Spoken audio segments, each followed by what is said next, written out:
اعوذ باللہ من الشیطان الرجیم بسم اللہ الرحمن الرحیم۔ السلام علیکم ورحمۃ اللہ وبرکاتہ۔ محرم الحرام کا مہینہ چل رہا ہے، بڑی عقیدت و احترام والا مہینہ ہے، اسلام کا سب سے پہلا مہینہ ہے، اسلامی کیلنڈر کا پہلا مہینہ ہے، یہاں سے اسلام کے مہینوں کی شروعات ہوتی ہے۔ لیکن بڑا ہی ہمارا پہلا مہینہ ہی بڑے دردناک واقعہ کے ساتھ شروع ہوتا ہے، جو کہ کربلا کا واقعہ ہے۔ آج کل آپس میں بہت زیادہ ڈسکشن ہو رہی ہے دوستوں کے بیچ میں۔ اس مہینے میں ہمیشہ ہی یہ ہوتا ہے، ہر محرم میں ڈفرینٹ فقہ کے لوگوں کی آپس میں ڈسکشن ہوتی ہے، ہمارے دوستوں یاروں کے بیچ میں، ہمارے سوشل میڈیا میں آپس میں، جہاں پہ ہم لوگ بیٹھتے ہیں آفیسز میں۔ کچھ لوگ کہتے ہیں ماتم کرنا چاہیے، کچھ لوگ کہتے ہیں ماتم نہیں کرنا چاہیے۔ اسی طرح ہاں، ایک اور مہینہ آتا ہے ربیع الاول کا، سنی حضرات جو ہیں اس میں جھنڈیاں لگاتے ہیں، بازار سجاتے ہیں، سارا کچھ کرتے ہیں، اپنا عقیدت و احترام دکھانے کا ایک طریقہ ہے ہر ایک کا۔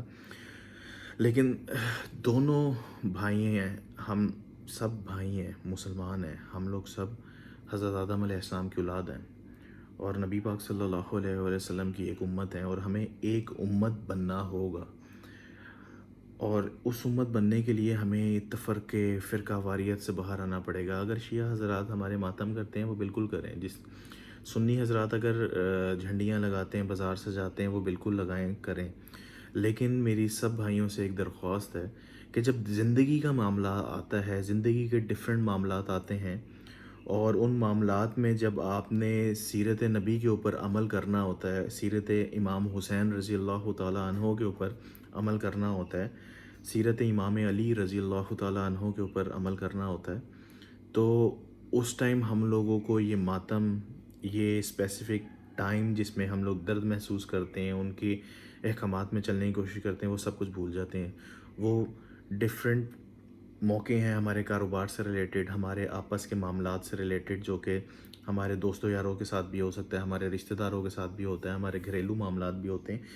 تو اگر ہم لوگ اتنا درد، اتنا تکلیف یا اتنی عقیدت کسی ہستی کے لیے رکھتے ہیں، تو سب سے پہلا ہمارا کام یہ ہونا چاہیے کہ ان کی زندگی جس طرح گزری اور اپنی زندگی میں جس طرح کے احکامات انہوں نے ہمیں دیے ہیں، ہم نے سب سے پہلے اس کو فالو کرنا ہے۔ سب سے پہلے ہم نے نبی پاک صلی اللہ علیہ وآلہ وسلم کی سیرت پڑھنی ہے، اس کو فالو کرنا ہے، اس کو دل سے فالو کرنا ہے، زندگی میں امپلیمنٹ کرنا ہے۔ اس کے بعد باہر سے آپ جھنڈیاں لگائیں، بازار سجائیں، مٹھائیاں بانٹیں، کیک بنائیں، جو مرضی کریں، لیکن سب سے پہلے ہم نے اپنی پرسنالٹی اس کے اکارڈنگ بنانی ہے، جو احکامات ہیں ہمارے نبی پاک صلی اللہ علیہ وسلم کے۔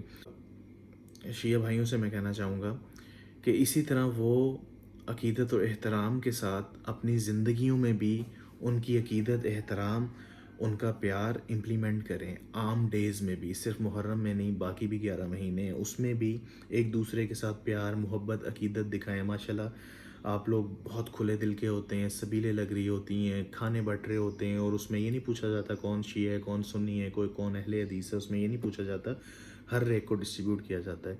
تو جب ہمارے ایک ہونے کی بات آتی ہے تو ہمیں علیحدہ کر دیا جاتا ہے، ہمارے بیچ میں ڈویژنس کریٹ کر دی جاتی ہیں۔ اس چیز سے ہم نے بچنا ہے بھائیوں، اس چیز کو ہم نے کسی طرح ختم کرنا ہے، ڈویژنس کو۔ ہم سب ایک ہیں، ہم نبی پاک صلی اللہ علیہ وآلہ وسلم کی امت ہیں۔ عقیدت نبی پاک صلی اللہ علیہ وسلم سے دکھائی جائے، کسی اور معزز ہستی سے دکھائی جائے تو وہ برا نہیں ہے، لیکن برا وہ ہے کہ جب ہم تفرقوں میں بڑھ جاتے ہیں، فرقہ واریت میں پڑ جاتے ہیں، اور ایک دوسرے کے ساتھ بحث و مباحثہ ہمارا صرف اس لیے چل رہا ہوتا ہے، وہ ہاتھ اس طرح باندھتا ہے، یہ ہاتھ اس طرح باندھتا ہے، یہ ہاتھ کھولتا ہے۔ بھائیوں، یہ ساری چیزیں چھوڑ دو، ڈویژنس ختم کر دو۔ ہم ایک امت ہیں، شیعہ ہو، سنی ہو، اہل حدیث ہو، دیوبندی ہو، جتنے بھی، میں تو اتنے نام بھی نہیں جانتا ان سارے فرقہ واریت میں، پڑھتا بھی نہیں ہوں میں اتنا زیادہ، لیکن ہم سب کو سب سے پہلے یہ پتہ ہونا چاہیے ہمارا پیار اللہ کے لیے سب سے زیادہ ہے، پھر نبی پاک صلی اللہ علیہ وسلم کے لیے سب سے زیادہ ہونا چاہیے، اور اس کے بعد پھر اہل بیت اور صحابہ کرام کے لیے ہونا چاہیے۔ تو ہمیں تفرقے سے بچنا ہے، ہمیں فرقہ واریت سے بچنا ہے، ہمیں ایک ہونا ہے، اور ایک ہو جانا چاہیے اس سے پہلے کہ ہمیں ہمارے ٹکڑے ٹکڑے کر دیے جائیں۔ آپ کو پتہ ہے یہ دور فتنہ شروع ہو چکا ہوا ہے، اور دور فتنہ تو بڑا پہلے شروع ہو چکا ہوا تھا، لیکن یہ اپنی پیک کی طرف اب جانا شروع ہو گیا ہوا ہے۔ اس میں اپنی ایمان کی حفاظت ہم نے خود کرنی ہے. بڑی چیزیں میں نے فیس بک پہ بھی پوسٹ کی، جس طرح ایک چیز آپ کے ساتھ شیئر کرتا ہوں کہ میں نے فبئی آلاء ربکما تکذبان جب عربی میں کاپی کر کے فیس بک میں پوسٹ کرنے کی کوشش کی تو اس آیت کے جتنے بھی زیر تھے وہ زبر ہو گئے. یہ آپ بھی کر کے دیکھ سکتے ہیں. اور پھر کافی انٹرنیٹ میں میں نے یہی فبئی آلاء ربکما تکذبان جہاں پہ دیکھا تو اس کے آلریڈی زیر زبر تھے.